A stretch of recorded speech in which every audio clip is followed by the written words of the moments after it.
ground kama hivyo unavyosikia, yote imeimarika. Kwa hiyo kwa upande wa serikali imefanya kila kinachowezekana kuhakikisha kabisa mechi inachezwa hapa.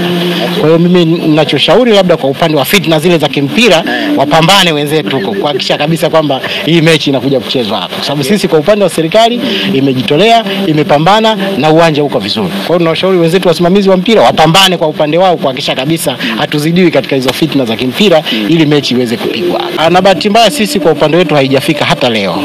Kwa hiyo sisi taarifa tulikuwa nayo ni kwamba mechi bado still inapigwa hapa, isipokuwa tumezipata kupitia vyombo vya habari. Kwa hiyo sisi kama sisi hapa haijaja rasmi kwamba uwanja hautachezeka. Kwa hiyo ndio maana tunaendelea na maandalizi kuhakikisha kwamba wakati wote tukiletewa taarifa rasmi tuwe katika position nzuri ya kuweza kuhost huo mchezo. Okay. Na taarifa rasmi mbele timu yetu pale ifanye vizuri, alafu baada ya hapo ndo tujue sasa game linapigwa hapa au halipigwi hapa. Lakini hata kama halipigwi hapa, mimi naamini tukifanya vizuri kule Tanzania ni moja, tunaweza tukafanya vizuri pia sasa. Lakini asilimia kubwa ya watazamaji wanataka waje hapa kwa sababu hapa ndo nyumbani na lile vibe letu la kwa Mkapa atoki mtu, tukilitumia hapa mzigo lazima ubaki. Kwa hiyo tunapambana kuhakikisha kabisa kwamba mzigo upigwe hapa.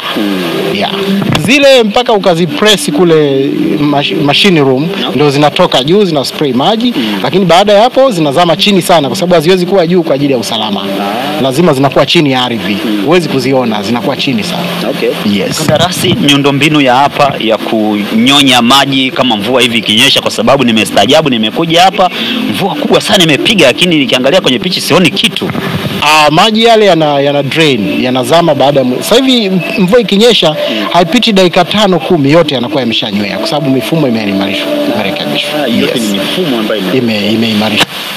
Yes. Tofauti wa Benjamin Mkapa wa wiki 2 zilizopita na leo ni upi? Nafikiri unaweza ukajionea. Katika wiki 2 zilizopita yale mashimo baada ya mvua ikinyesha yalikuwa bado yanaonekana. Lakini sasa unaona kabisa yote yamepotea. Kuashiria kwamba kwa kweli kwa sasa pichi iko vizuri kabisa.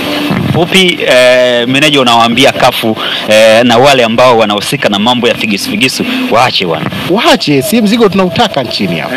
Tunataka ubaki. Yeah.